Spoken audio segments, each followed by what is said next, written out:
Hey, what is going on, everybody? Boilon here, back for another event video on Marvel Strike Force. Today, we're here to talk about the Adamantium is Forever, which is the first event in the August month long. Now, I realize this is the pool party stuff. I just wanted to talk about this really quick before we dive in, like it says here. I think these are the 4 weeks of the event campaign and some of the rewards that you're going to be getting, which is listed down below. The costumes, the various costumes, player frames, some red stars and dime. Oh no, the diamonds is in today, which is a bit of a pain in the ass. We'll talk about that. And also, if you want to make some further progress on today's event, sorry, tomorrow's event. This is Sunday that we're releasing it. The event goes live on Monday. Then you may want to hoard some campaign energy if you haven't been already, which I do believe I mentioned in a Data Mines video recently when it came out. So you're ready to go, everybody. Let's boil this down.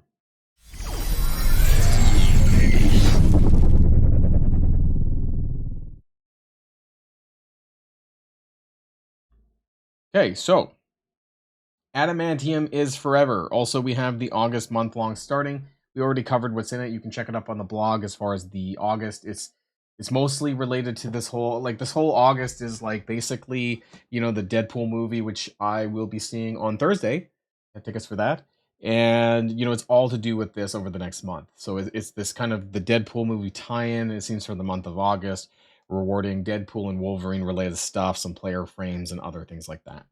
So it's not a character as such for the month long. However, I suspect over the course of the 4 weeks, hopefully, we will see a Hank Pym event somewhere, but it won't be in time for Captain Britain, of course. So Adamantium is Forever, which is the 7-day event, involves spending campaign energy. Now, I don't like this part. Crucible with Illuminati, plus power cores and alliance donations. Now, so what I want to let people know, for those of you who have built Illuminati, and that's very important, make sure you're not putting them on defense for Monday. You can use them as normal today, Sunday, if you happen to be watching this before your Crucible goes live. But otherwise, make sure that for Monday's Crucible, that you do not have them on defense so that you can get the additional points required for offense. We'll talk about that. Now, I do want to kind of just pivot really quickly to the event table itself. This is the Alliance one. We're going to talk about this after towards the end because I think that's pretty important too. But this is going to be this one here. Okay, so this is the Adamantium is Forever. And as far as the rewards, there's a lot of the currency, but there's also some Queen's Entourage orbs. It looks like there's about 7 that's probably available, and the event item over here, the Party Mask. Milestone 14 might be where you might want to get to. I say that because there's the Wolverine Uncanny Costume, or at least bits, which you can then convert to costume credits, and then the Best Friends player frame. So if you're interested in that, but if you're not, honestly, I wouldn't really care that much, and the goal for most players might be Milestone 13 for 40k. I think it's going to be quite challenging to get to some of these other ones, including the Diamond Deadpool, and even some of these dark promo credits. Like if you don't have a high gear tier Illuminati that you're using on offense, or you're unwilling to throw your matches, because that's another thing and why I don't like the scoring system, because for those of us who haven't really invested in Illuminati enough to make them viable, offensively. So for example, in my Crucible, if they're not 95 G18, like there's really no point in using them because I'm going up against, like 2 million plus teams, right? So unless they're at the tip top, I'm not going to be able to use them, and it requires me to throw my match or throw my battle essentially in order to get points for this. And so you don't have to do this. It just depends on what your goal is for the milestones. That's why I wanted to put this up front. Also for the web milestone, which involves alliance credits, this is pretty easy to do. It's actually 500 more than the current one that's ongoing right now. But either way, you should clear this in about 5 to 6 days. Just collecting your boxes. It's not really that hard to do. We'll talk about the Alliance one in a little bit here. So let's jump back to the table here. So again, all those 4 inputs there. Total milestone points 250. You're 250k. You're not getting that. 40k is the goal. I was like, is it possible to get the 1D Deadpool? Honestly, what I'm going to tell you right now is that if you really care about getting a 1 diamond Deadpool for whatever reason, just buy it. There is so many diamonds lying around for most people that 50 diamonds is not a big deal if you really want to 1 diamond Deadpool, because getting 80,000 milestone points is going to cost you a lot more than probably what it would if you just bought it yourself. That's just my thoughts. We don't know what the free claim is yet. The web milestone points are worth 8,000 points. It's a lot less than previous events. And again, very easy to do though. So you're going to get 2 points for campaign energy. You're going to get 600 points per Cosmic Crucible battle. That's fine. Like this normal Cosmic Crucible stuff, that's fine. You should be able to do that. It's 18 attacks or 6 per match. Or if you want to throw, you could do like 3, per one, like throw one entire match, I guess, and just do it all it that way. I don't know. Like it depends on how big you're into Cosmic Crucible, right? But you need to make sure that you're doing this for the points. This is important.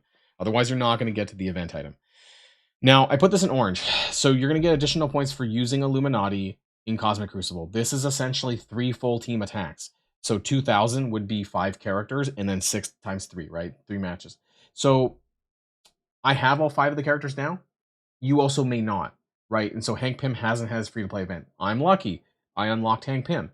However, I don't have the team really built enough to actually use them. So I haven't decided, honestly, if I'm going to do this and throw my Crucible matches, because I feel like Crucible is made or broken by one attack. And if I do this for the points 3 times on 3 different matches, I could lose the entire week because my Illuminati are not built up to where I need to actually win something. So that's a problem. However, they did bring back the gear tier. So for those of you who do have them built up, this is good. I do like that they're giving bonus points once again for gear tier and not just stars. There's actually no stars on here at all. So that's nice. You get 400 points per G17, 400 per G18, and then 1,000 per G. I mean, I don't know how many people have G19 characters, but it is what it is there. And so none of this in the yellow or the orange is going to be included in the sort of recommended or reasonable point total. You do get 4 points for Power Core as well, which is okay. I mean, if you're going to be refreshing your campaign energy, it's just kind of like you're going to get 200 daily is like 800 points here for that, plus your campaign energy, right? So this is your campaign energy total. This is about 1,100 or so per day, which equates to about 2,200 points from this part per day, and over 7 days is about 15,500. The same thing, if you're doing about 200 cores daily, which is what what this whole table is about, then you're going to be getting about 5,600 points from those 1,400 cores. That times 4, right? If you're doing any more coring, whatever, you can add that in yourself. Supply store refreshes, whatever else you're doing, that's there available to you as well. So the total is actually, this part's pretty short, I guess. The total reasonable points if you do not use Illuminati is about 40, just about 40k without the free claim. So why is this important? Because, well, we need to get 40k for the event item.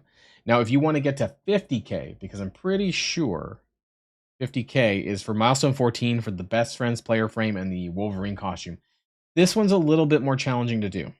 Okay, so you're going to need to use those Illuminati for sure if you want to. Hopefully, is this in the way? No, there we go. So to get the Wolverine costume and the player frame, you need to do all of your Illuminati attacks. That's going to give you an additional 6,000 points. And then you need to spend 1,000 more cores. Or you could do no Illuminati attacks and spend 2,500 more cores. What you're going to spend those cores on, I don't know. If you want to, are there orbs in the store? I'm not even sure, actually. Hank Pym orbs might still be around, maybe not. But the Deadpool's diamonds are pretty unreasonable. You would need like full G19, full Illuminati, using all these bonus points up here to collect it. It's just not worth it. You might as well just buy the diamond Deadpool. Okay, so this one's a pretty easy event, but mixed thoughts, honestly, because of the way that they're forcing us to use. You don't need. Well, the good thing is you don't need to do this for the event item. But if you want to make any further progress than that, knowing this, I may not throw my matches because I don't think that I'm going to need this. However, I am going to be doing the 200 daily campaign energy coring for that to make up what I need to get the 40k. And with the free claim, which we don't know, it's probably going to be like 500 points a day, something like that. It should bridge the gap a little bit. But I don't know if I'm going to really like push to get that frame, that whatever that is up there, at 50k. Probably not going to be for me. So secondly, I do want to talk about what's essentially the repeat of that Sasquatch event, right? And it's that raid event. Now, where is my June? Is it at the bottom of here? I think it is. From Far and Wide. Now, this is not what the name of the event is for this upcoming. However, it's pretty much the same. It's raid battles. These point limits are the same at 240k. Instead of 1 million, it's 1.1 million at the top. And so I think, but I don't know for sure, that they may be using the same points, the milestone points, on the spotlight raids. So what's good about this event, hopefully, if we can make some good progress on there. is that down at the bottom, if you're able to do those Alpha Flight nodes, you can get things like 4 Mega Gold Orb fragments. You know, I don't know if most people are not going to get 1.1 million, but there is a reasonable thought that we can get to 960k, presumably if they keep the same points. And you know, that's a lot of Mega Gold Orbs. That's like 2. That's 4 star 6. And some other T4s. You know, there's some good stuff in your Crimson Catalyst. I need Catalyst. I need this health Catalyst at 1.1 million, but probably not going to get here. So I want to kind of share this chart with you again here. And it's going to be depending on if you're doing D0, D1, or D2. But actually, so the difficulty part doesn't make a significant difference on the points. You can kind of see it here. Normal is 250 for non-mythic, 350 for non-mythic, 450 for non-mythic, and Alpha Flight's like 2,000, 2,100. So it's very minimal, actually, when it comes to this. Now, what I was doing with my main account was actually we were dumbing it down to D1 so that we could score 100% at D1. Being able to sim it as well, you know, no problem there. Because for D2, you know, for higher end alliances, you typically can't sim this very well. And so the reason why we did D1 for this event back then, you know, was because of the ease. We had Alpha Flight to be able to do these nodes, and it wasn't very difficult for us to get through this. Now, you will lose a little bit of rewards, you know, because you're not doing D2, but honestly, it'll make it so much easier to clear this event if this is what you want to do, right? And so I had some additional scenarios here. I'm going to zoom in a little bit. And so this is basically if you're running D2 40%. At this point in time, like this is kind of moot because you should have Alpha Flight, but this was like pre-Alpha Flight when they were still kind of paywalled there a little bit, that you know, Guardian and Sasquatch were not unlockable exactly at the time, and you needed to core their orbs. Sasquatch orbs were out, I think, but the full team was not assembled. So this was like about 500k that you were able to get from just 40%, which is almost milestone 17. And part of me wonders that maybe these points are not going to be as much as we're going to be getting this time around. So I will put this up that it is subject to change because I don't know what it is. However, this is what it was last time, and I kind of feel like they might just copy and paste it because that seems to be what they do a lot of the times. So we'll see what ends up happening. But, you know, if you look at the different point structure here, like even D0 at 70% gives you about 690,000 points. You know, and you can hit that 1.1 million if you're doing 100% Spotlight Raid D2. So you basically have to max it out to get to that end point here, assuming the points are the same. But you can get some reasonable progress doing, like, say, D1. I don't have it here, but like doing D1 at 90 to 100%, because that's what my alliance did. And we managed to get, I believe, milestone 19. I think we came close. Actually, no, we scored. So back then, this milestone 20 was 1 million.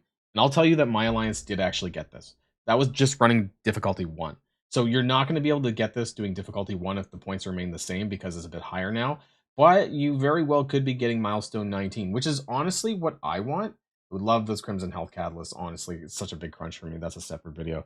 But if I can walk away with about 6 Mega Gold Orbs for the Alliance, that would be really ace. So we'll see what the points end up being. If it is the same, I might encourage people to do what I'm going to be doing, which is going to be difficulty 1, Spotlight Raids, trying to maximize it to get as close to 100% as possible. That way it's just also, not only is it less stressful for those 5 days, but you'll guarantee yourself a little bit more points than if you couldn't have got that far in difficulty 2. Because if you notice the point difficulty difference, the points difference on the difficulty is very minor, like 100 points per node. So if you're not able to make the same level of progress in D2 as like D1, you're actually getting less points overall in this raid milestone. So that's just something I want people to keep in mind on that. So for those 5 days from Monday to Saturday, I guess, or whatever that is, I will be running D1 Spotlight Raids up to 100%. So that's going to be the end of this event video. Pretty easy here. Up to you whether or not you want to do Illuminati and Crucible or not. For the event item, you don't need to, but if you wanted to go to that next milestone for those player frames and things like that, that's where you probably will have to dip into that. I don't really like the idea of throwing matches, so I probably won't. Unless this is some super amazing player frame, but otherwise I don't. It is what it is, right? So that's the end of this video, everyone. Enjoy the rest of your weekend, and we have some more videos to come, of course, in the days ahead. So that's it for now, and stay safe and healthy, and I'll see you all later. Boilon signing out.